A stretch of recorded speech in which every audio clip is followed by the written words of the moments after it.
पितृपक्ष म्हणजे नक्की काय? पितृपक्ष म्हणजे भाद्रपद महिन्याचा कृष्ण पक्ष होय. मध्य प्रदेश आदी पौर्णिमांत महिने पाळणाऱ्या प्रदेशांत हा आश्विन महिन्यातील पहिला पंधरवडा असतो. हा भाद्रपद महिन्यातला कृष्ण पक्ष असतो. यास महालय असेही नाव आहे. आपल्या नातेवाईकाचा मृत्यू ज्या तिथीस झाला असेल त्या नातेवाईकाचे श्राद्ध पितृपक्षातील त्याच तिथीस करण्याची हिंदू परंपरा आहे. या निमित्ताने आपल्या दिवंगत पूर्वजांचे स्मरण केले जाते. या श्राद्धविधीत आपल्या गोत्रातील ज्ञातज्ञात अशा सर्वांचे पिंडरूपाने पूजन केले जाते.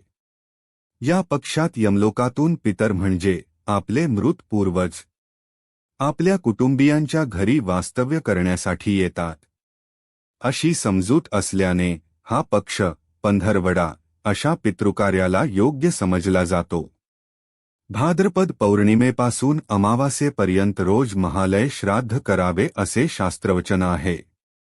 पण ते शक्य नसल्यास ज्या तिथीला आपला पिता मृत झाला असेल त्या दिवशी या पक्षात सर्व पितरांच्या उद्देशाने महालय श्राद्ध करण्याचा परिपाठ आहे.